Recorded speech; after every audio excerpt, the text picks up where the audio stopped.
오늘도 새벽 예배 자리에 나오신 우리 성도님들 사랑하고 축복합니다. 옆에 계신 분들과 평화 인사 나누시겠습니다. 평화를 빕니다. 평화를 빕니다. 네. 오늘 저는 진정한 위로라는 제목으로 데살로니가 전서의 말씀을 나누려고 하는데요. 바울은 3절에서 이렇게 쓰고 있습니다. 자신들이 하나님께 세움을 받은 이유는 환난당한 이 데살로니가 교회의 교인들을 위로하고 그 환난 중에 흔들리지 않도록 붙잡기 위해서라고 말하면서 이 편지가 환난 중에 있는 교인들을 위로하기 위해서 쓴 목적을 가지고 있음을 암시를 하고 있습니다.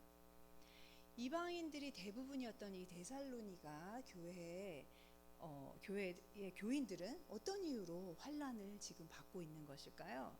제가 찾아보니까 다양한 이유가 있을 수 있는데, 여기 음악이 조금 나오는데요. 지금 약간 방송실에 좀 문제가 있는 것 같습니다. 조금 줄여주세요. 네. 바울이 가는 곳마다 바울을 괴롭혔던 사람들이 누구였죠? 유대인들이었죠. 각 그 도시마다 소아시아에 세워진 교회들마다 교회가 아니라 소아시아에 그 바울이 갔던 곳마다 유대인의 회당이 있었습니다. 그만큼 유대인들은 뿔뿔이 흩어져 살고 있었는데, 그곳에 현지에 거주했던 그 유대인들이 바울을 참 많이 못 살게 굴었습니다. 그래서 바울이 다른 도시로 쫓겨간 이후에도 그 교회에 남아있던 그 이방인 교회의 교인들을 괴롭혔던 것입니다. 그 유대인들은 비록 자신의 나라가 아주 약소하여서 강대국들의 괴롭힘을 많이 받았죠. 그래서 굉장히 약소국의 서러움을 많이 받았던 그 민족인데, 그럼에도 불구하고 하나님께서 장자로 세우신 나라다, 하나님이 제사장 나라로 세웠다는 그 자부심이 굉장한 민족이었습니다. 그래서 그 자부심 때문에 바울이 이방인들에게 하나님의 구원과 축복이 예비되었다고 하는 그 말을 들었을 때 마치 장자권을 빼앗긴 것처럼, 그 에서가 야곱에게 장자권을 빼앗겨서 야곱을 죽이려고 했었잖아요. 그 심정을 가졌던 것 같습니다. 그래서 마치 자기 몫을 빼앗긴 것처럼 그 이방인들에게 예비되었던 그 구원이 그리 달갑지 않게 여겨졌습니다. 좋은 것이 있으면 같이 할수록 더 좋죠. 그리고 하나님은 사랑이시니 나눠야 하는 것이 마땅합니다. 하지만 왠지 가깝지 않은 사람에게는 이 좋은 것을 나누고 싶지 않은 그런 사람들의 묘한 심리가 이 유대인들에게 있었던 것 같습니다.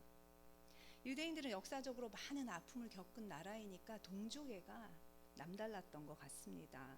그래서 더욱 더 그 축복을 자신들만 독점하고 싶은 그런 유혹이 있었습니다. 또 유대인들이 데살로니가 교인들을 못마땅하게 생각한 이유는 바울이 이방인들에게는 할례나 어떤 정결법에 대한 그 부담을 줄여줘야 한다, 하나님께서 그것을 원하지 않으신다고 이야기를 해서 그 유대인들의 반감을 많이 샀습니다. 유대인들은 율법주의에 빠져있는 경우가 많이 있었습니다. 율법으로 의에 이른다고, 그래서 하나님의 구원을 받을 수 있다고 생각하는 유대인들이 많이 있었습니다. 이것이 얼마나 잘못된 것이었을까요? 이것이 얼마나 그 하나님의 마음을 크게 오해한 것이었을까요? 그래서 결국 예수님께서 이 땅에 오신 것입니다. 그 보이지 않는 하나님의 마음을 오해한 사람들에게 하나님의 마음이 이렇다는 것을 보여주시기 위해서 보이는 인간의 모습으로 이 땅에 오신 것입니다. 그래서 유대인들은 간접적인 방식으로 그 이방인 교회, 이방인들이 있는 그리스도인들, 이방인 그리스도인들을 괴롭히기로 작정을 했습니다. 어떻게 했냐면요, 데살로니가 교인들이 황제 숭배를 거부한다고 그 로마 제국에 고발을 한 것입니다. 그래서 그 로마 제국이 피식민지, 유대인들은 그 식민지에 있었던 피식민지 사람들이었죠. 그래서 자신들보다 더 강한 힘을 갖고 있는 로마 제국이 그 교인들을 압박하도록 그 방법을 쓴 것입니다. 그리스도인들에게 황제 숭배 거부는 단지 로마 제국에 반대하는 것이 아니라 우리의 종교, 우리의 하나님을 믿고 싶다는 표현이었습니다. 하지만 로마 제국의 입장에서 볼 때 황제 거부는 그런 종교적인 문제를 넘어서서 그 거대한 제국의 통치 이데올로기였습니다. 그래서 황제 숭배를 거부하면 로마 제국에 반대하는 것인가? 라고 오해를 사기에 충분했습니다. 그래서 로마 제국은 이 문제를 심각한 문제로 간주했는데요. 실제로 사도행전 17장에 보면 이런 이야기가 나옵니다. 데살로니가 그 도시에서 유대인들이 그리스도인들을 모함하여서 실제로 그 예배 처소로 자기 집을 제공했던 야손이라는 사람이 있었죠. 야손을 체포하게 됩니다. 그래서 그 야손 일행이 체포되었다가 보석금을 내고 풀려나는 일이 사도행전에 기록되어 있습니다. 다행히 야손은 좀 부유한 사람이었던 것 같습니다. 그래서 돈을 내고 풀려날 수 있었지만 그 대부분의 그 그리스도인 교회, 그리스도인들, 그 이방인 그리스도인들은 육체적인 노동을 하는 가난한 사람들이었습니다. 그렇기 때문에 그리스도인이 된다는 것은 사회적으로 고립되는 일이었고 경제적인 불이익을 감수해야 하는 아주 힘든 환난의 길을 걸어야만 하는 길이었습니다. 또 같은 이방인들에게도 환난을 겪었습니다. 왜냐하면 그리스인들과 로마인들이 대부분이었던 그 도시에는 많은 이단 종교들이 있었습니다. 신비주의 종교가 있어서 사회 문화적으로 굉장히 부도덕하고 윤리적으로도 비윤리적인 문화가 만연해 있었습니다. 이러한 대다수의 분위기에서 거룩을 지키고 도덕적이고 윤리적인 그런 생활을 하려고 애썼던 그리스도인들은 아무리 그 행위가 옳았을지라도 눈총을 받을 수밖에 없었습니다. 따돌림을 받을 수밖에 없었습니다. 지금도 많은 기독교인들이 박해까지는 아니죠. 저희에게는 종교의 자유가 허락되어 있습니다. 하지만 여전히 믿지 않는 세상 사람들 가운데 살면서 받는 환난이 있습니다. 주일에 업무나 어떤 주일에 이루어지는 모임에 빠진다고 하면 눈총을 받겠죠. 그리고 또 술자리에서 내가 기독교인이라는 이유로 저는 술을 마시지 않습니다라고 선언하는 것은 조금 그 동료들의 눈총을 받기가 쉽습니다. 때로는 어떤 승진의 불이익을 감수해야 하는 일입니다. 이처럼 우리가 믿음을 지키며 사는 일은 시대에 따라서 또 사회적, 문화적 분위기에 따라서 어느 정도의 환난을 감수해야 하는 일입니다. 바울이 살았던 시대는 박해가 있었던 시기였기에 그들이 바울이 복음을 전할 때 이 사실을 분명히 그 전도하는 그 전도를 듣는 사람들에게 이 사실을 전했습니다. 여러분이 이 복음을 듣고 그 순종하면 하나님께 구원을 받으시겠지만 그렇지만 환난을 감수하셔야 합니다. 이렇게 달콤한 말만 한 것이 아니라 실제적인 이야기를 전했습니다. 4절을 보시면 이렇게 쓰여져 있습니다. 우리가 너희와 함께 있을 때 장차받을 환난을 너희에게 미리 말하였는데 과연 그렇게 된 것을 너희가 아느니라. 아멘. 그 당시 복음을 알지 못하는 땅에서 그리스도인으로 살아간다는 것은 몰희애와 또 멸시, 불이익을 감수해야 하는 것을 의미했습니다. 그럼에도 불구하고 왜 사랑하는 사람들에게 너무 사랑해서 복음을 전하기 위해서 모든 어려움을 감수한 그 바울이 이 어려운 복음을 그들에게 전했을까요? 그것은 그리스도인들의 그 믿음의 길에는 현재 당하는 그 환난과 비교할 수 없는 영광, 하나님의 큰 축복이 기다리고 있다는 것을 알고 있었기에 환난이 있는 이 길을 그 이방인들에게 전했던 것입니다. 로마서 5장 3절에서 5절까지의 말씀은 환난의 끝을 이렇게 표현하고 있습니다. 우리가 환난 중에도 즐거워하나니 이는 환난은 인내를, 인내는 연단을, 연단은 소망을 이루는 줄 알미로다. 소망이 우리를 부끄럽게 하지 아니함은 우리에게 주신 성령으로 말미암아 하나님의 사랑이 우리 마음에 부은 바 됨이니. 아멘.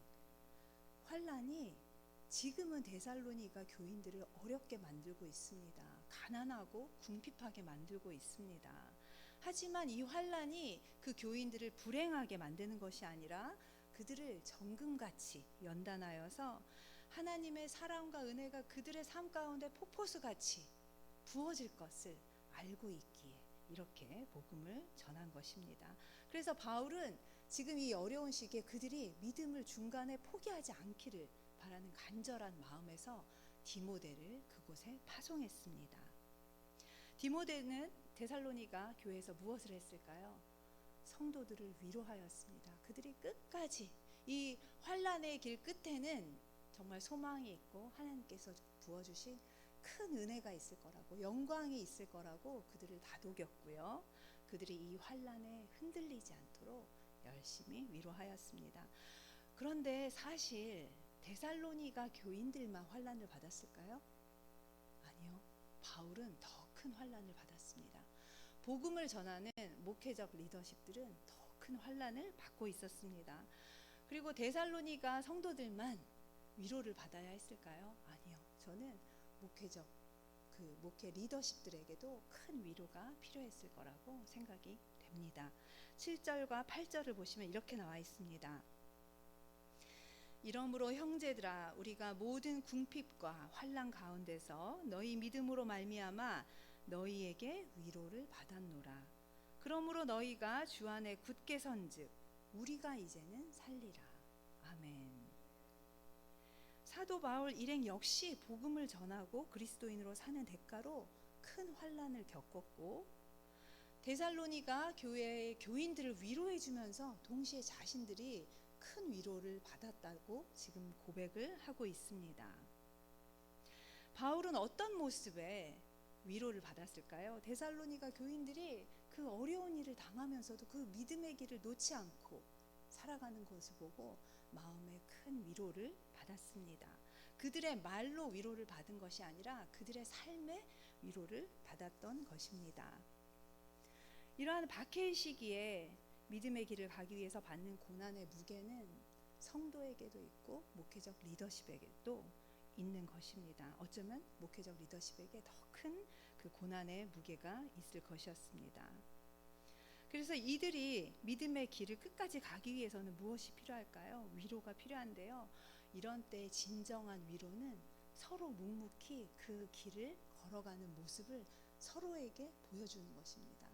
그래서 데살로니가 교인들은 바울의 모습을 보았고요. 바울은 데살로니가 교회의 교인들의 모습을 보고 서로 위로를 받았던 것입니다. 동역자의 모습만큼 큰 위로가 되는 모습은 없습니다. 그래서 저 또한 주중에 교회에 있다 보면 정말 우리 성도님들이 시도 때도 없이, 저는 준교역자라고 생각하는데요. 정말 시도 때도 없이 그곳에 나와서 봉사하시는 곳에 나와서 봉사하시고 또 교회를 돕고 성도들을 돕는 일을 하시는 걸 봅니다. 그런 모습을 볼 때 외롭지 않다는 생각이 들 때가 많이 있습니다.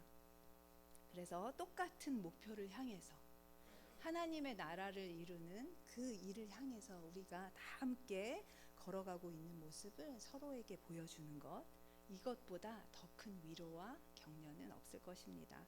여기 계신 성도님들도 저도 서로를 보면서 힘을 내어서 끝까지 믿음의 길을 함께 걸어가시기를 소망합니다. 아멘. 기도하겠습니다.